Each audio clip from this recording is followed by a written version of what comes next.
यदा यदा हि धर्मस्य ग्लानिर्भवति भारत अभ्युत्थानमधर्मस्य तदात्मानं सृजाम्यहं परित्राणाय साधूनां विनाशाय च दुष्कृतां धर्म संस्थापनार्थाय संभवामि युगे युगे। ओम एक ऐसी शक्ति है जिसमें ब्रह्मांड की समस्त शक्तियाँ विलीन है।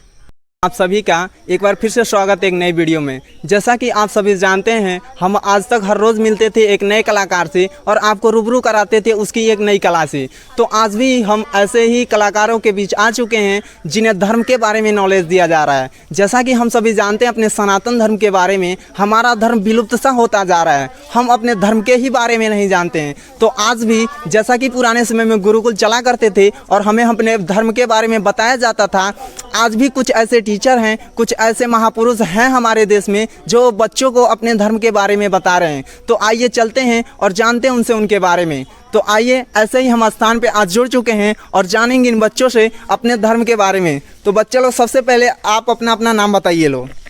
मेरा नाम अनामिका गुप्ता है। अनामिका है। आपका नाम? मेरा नाम आयुष गुप्ता है। आपका नाम? प्रीति गुप्ता है। आपका नाम? काजल गुप्ता। जैसा कि आपने इन सब से इनके नाम के बारे में जाना, तो आइए सबसे पहले हम मिलते हैं सर से और जानते हैं उनके बारे में और उनका नाम। तो सर, सबसे पहले आप हमारे दर्शकों को अपना नाम बताइए। मेरा नाम दुर्गेश गुप्ता है। तो सर, यहाँ आप बच्चों को अपने धर्म यानी सनातन धर्म के बारे में बता रहे हैं। जी हाँ। तो आपको क्या लगता है इन बच्चों को नॉलेज है धर्म के बारे में? हम कुछ क्वेश्चन पूछ सकते हैं इनसे? जी बिल्कुल, जो मन करे वो पूछ सकते हैं। तो बच्चा लोग, सबसे पहले हमें ये बताना है आप सभी को कि आप लोग यहाँ कर क्या रहे हैं। आप यहाँ क्या कर रहे हैं बैठे बैठे? पढ़ाई कर रहे हैं। पढ़ाई कर रहे हैं धर्म के बारे में। आप बताइए मैम, क्या कर रही हैं? मैं भी पढ़ाई कर रही हूँ। यहाँ पढ़ाई कर रही हैं अपने धर्म के बारे में। तो जैसा कि हम सभी जानते हैं, हम मंदिर है, तो आप लोग एक हिंदू परिवार से ही बिलोंग करते होंगे। तो सबसे पहले हमें ये बताइए कि आप लोग सनातन धर्म के बारे में जानते हैं या नहीं जानते हैं? जी जानते हैं। सनातन धर्म क्या होता है? सनातन का अर्थ है शाश्वत या हमेशा बना रहने वाला, जिसका आदि है नारायण, जिसकी उत्पत्ति ब्राह्मण के साथ हुई है। जिसकी उत्पत्ति ब्राह्मण के साथ हुई है। अच्छा, ये बताइए, हमने तो सुना है कई बार कि हम लोग सनातन धर्म नहीं, हम लोग हिंदू धर्म से हैं। तो इसके बारे में आप लोग क्या कहना चाहेंगे? आप बताइए। सनातन धर्म, हमारा धर्म सिर्फ सनातन है। हिंदू हमारा नाम दिया गया है। यानी हमारा धर्म सनातन है और केवल हमें हिंदू नाम दिया गया है। तो जैसा कि आप सभी धर्म के बारे में पढ़ रहे हैं, तो सबसे पहले हमें ये बताइए लोग कि वेदों की संख्या कितनी होती है? कौन बताएंगे लोग? आप बताइए। वेदों की संख्या 4 होती है। ऋग्वेद, यजुर्वेद, सामवेद, अथर्ववेद। ऋग्वेद, यजुर्वेद, सामवेद और अथर्ववेद। अच्छा, आप बताइए सबसे पुराना वेद कौन सा है? सबसे पुराना ऋग्वेद। ऋग्वेद सबसे पुराना वेद है। ऋग्वेद सबसे पुराना वेद है। तो इसमें से कौन बताना चाहेगा ऋग्वेद के बारे में कि ऋग्वेद में क्या है? कौन बताएंगे? आप ही बताइए। ऋग्वेद को वेदों में सबसे पहला स्थान प्राप्त है। ऋग्वेद को वेदों में सबसे पहला स्थान प्राप्त है। इसमें 10,527 गद्यात्मक मंत्र हैं। जी मैम, आप बताइए। ऋग्वेद को सबसे पहला स्थान प्राप्त होता है। यह दुनिया का सबसे लिखित प्राचीन ग्रंथ है। यह इसमें मंत्रों की संख्या 10,527 है। इसमें देवताओं के गुणों का वर्णन हुआ है। अच्छा, ये बताइए कि आप लोग के अंदर इतनी नॉलेज आई कैसे जाने अपने धर्म के बारे में इतना कुछ? आप सूत्र भी बता ले रहे हैं, इसमें कितने पाठ हैं ये भी बता ले रहे हैं, और इसमें किनका वर्णन है ये भी बता ले रहे हैं। तो सबसे पहले हमें भी ये बताइए कि आप लोगों को इतना नॉलेज दिया कौन? दुर्गेश सर ने दिया। दुर्गेश सर बताए थे। तो जैसा कि एक और क्वेश्चन है हमारा आपसे कि हमें ये बताइए पहले कि हमारे धर्म में ये बताया गया है कि कलयुग में भगवान कल्कि का अवतार होगा। तो ऐसे ही कई सारे युग होंगे, तो उन युगों में किनका किनका अवतार हुआ था? हमें बताइए। ये आप ही बताइए। सतयुग में मत्स्य, कुर्म, वराह और नरसिंह, ये 4 देव का अवतार हुआ था। त्रेता युग में परशुराम, श्री राम और वामन जी का अवतार हुआ था। और द्वापर युग में श्री कृष्ण का अवतार हुआ था। द्वापर युग में श्री कृष्ण का अवतार हुआ था। तो मैम, सबसे पहले आप हमें बताइए युग के बारे में। युग कितने होते हैं? युग चार प्रकार के होते हैं। कौन कौन से? सतयुग, त्रेता युग, द्वापर युग, कलयुग। सतयुग, त्रेता युग, द्वापर युग और कलयुग। सबसे पहले आप हमें ये बताइए कि हमारे हिंदू धर्म में बहुत सारे धार्मिक ग्रंथ हैं। आप सभी को पता होगा धार्मिक ग्रंथ के बारे में, तो किन्हीं 3 धार्मिक ग्रंथों का नाम बताइए हमें। आप बताइए। मैं सीता शोक विनाश, उपनिषद रामायण महाभारत सीता।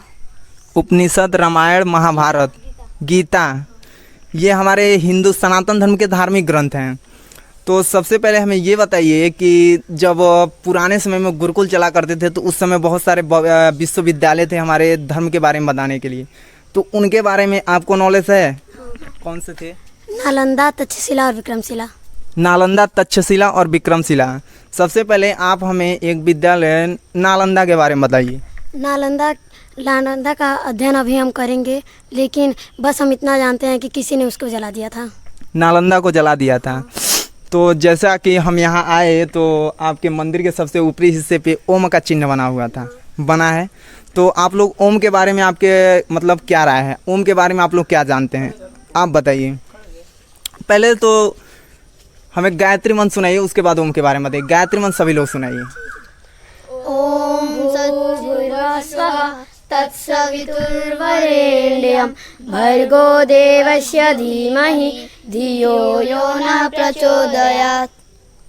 ये हमारा गायत्री मंत्र है। जैसा कि आप सभी को गायत्री मंत्र याद है, तो सबसे पहले हमें ओम के बारे में बताइए, क्योंकि जब भी हमारे सनातन धर्म में कोई भी पूजा स्टार्ट होता है या कुछ भी स्टार्ट होता है तो ओम को सबसे पवित्र शब्द माना जाता है और ओम को बोल के ही उसका मतलब उद्घाटन किया जाता है, स्टार्ट किया जाता है। तो ओम के बारे में आप लोग क्या कहना चाहेंगे? ओम एक ऐसी शक्ति है जिसमें ब्रह्मांड की समस्त शक्तियाँ विलीन है। ओम एक ऐसी शक्ति है जिसमें ब्रह्मांड की सभी शक्तियाँ विलीन हैं।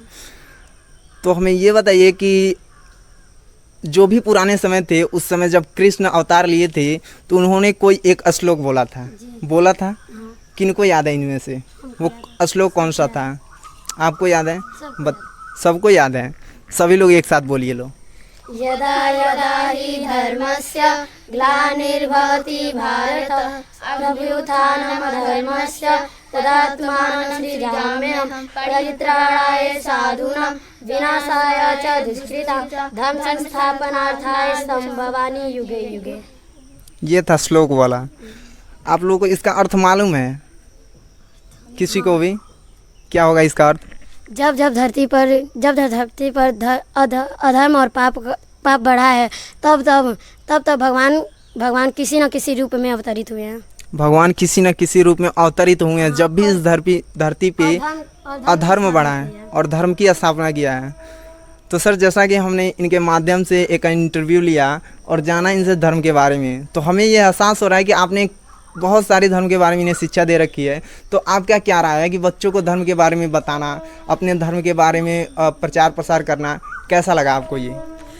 जी हाँ, एक तरह से देखा जाए तो हमारा सनातन धर्म जो है वो उसके बारे में बहुत सारे लोगों को नहीं पता होता है। खासकर तो हम लोग भी अगर देखा जाए युवा पीढ़ी जो है उन लोगों को भी इसके बारे में पता नहीं है। तो हम लोग ये चाहते हैं कि हम लोग इसके बारे में जानें और अपने आने वाली पीढ़ी को भी इसके बारे में बताएं, ताकि वो लोग भी अपने सनातन संस्कृति क्या था, कैसे है और क्या इसका महत्व है, हम लोग की ज़िंदगी में कैसे महत्व है, ये सारी चीज़ें का ज्ञान हो इन लोगों को। तो लेकिन आजकल तो हमें लगता है कि धर्म के बारे में पढ़ना भी इम्पोर्टेंट नहीं है, क्योंकि लोग धर्म को कोई सब्जेक्ट के रूप में भी नहीं माना गया है। तो आपको क्या लग रहा है कि धर्म के बारे में हमें जानकर अपना समय व्यतीत करना ये सही है या गलत है? नहीं, एक तरह से देखा जाए तो ये तो बिल्कुल भी गलत है और ये मिथ्या है कहना कि इसका कोई महत्व नहीं है। एक तरह से देख लीजिए तो आउट ऑफ कंट्री जहाँ पर भी विदेशी लोग हैं वहाँ पर उन लोगों के विश्वविद्यालय में या फिर बहुत सारे ऐसे संस्था है जहाँ पर हमारे ग्रंथों के ऊपर रिसर्च चल रही हैं, उसको पढ़ाया जाता है। जैसे मान लीजिए गीता है, गीता के को भी बहुत सारे ऐसे देश हैं जिन्होंने अपने विश्वविद्यालय में पढ़ाया जाता है।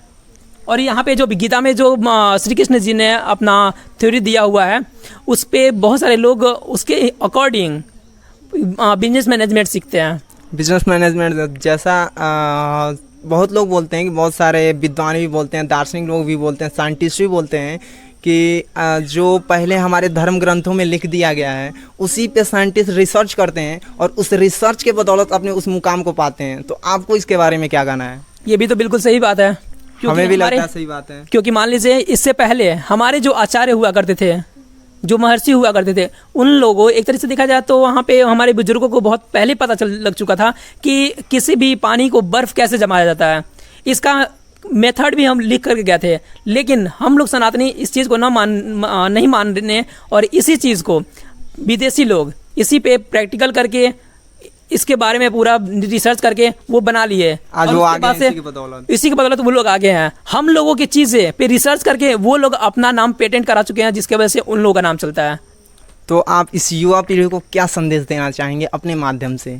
हम तो ये संदेश देना चाहेंगे कि सभी लोगों को अपने अपने संस्कृति के बारे में सीखना चाहिए, अपना संस्कृति जानना चाहिए कि वो क्या है, कैसे जीना चाहिए। हमारी संस्कृति में सभी चीज़ों के बारे में बताया गया है, उसको अध्ययन करिए और उसके बारे में जानिए, आपका जीवन सफल होगा।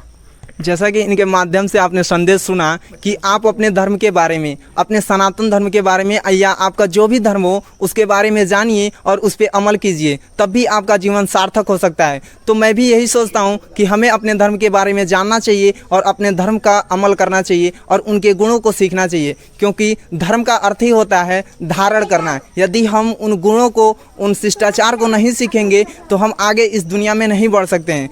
तो आइए चलते हैं और जानते हैं बच्चों से उनके विचार के बारे में कि वो हमारी इस युवा पीढ़ी को, हमारे इस जनरेशन को क्या संदेश देना चाहेंगे। तो बच्चा लोग, सबसे पहले हमें ये बताइए कि आप इस चल रहे जनरेशन को क्या संदेश देना चाहेंगे? सभी माता पिताओं से निवेदन है कि अपने अपने बच्चों को सनातन धर्म के बारे में बताएं। आपका क्या राय है? मेरा भी वही है। वही है, आपका? मेरा भी यही राय है। यानी इन बच्चों का भी राय है। ये बच्चे उस माता पिता से आग्रह कर रहे हैं कि आप सभी अपने बच्चों को अपने धर्म के बारे में बताइए, अपने धर्म के बारे में उन्हें जानकारी दीजिए, ताकि वो भी धर्म के बारे में जान सकें और उनके अंदर भी शिष्टाचार आ सके।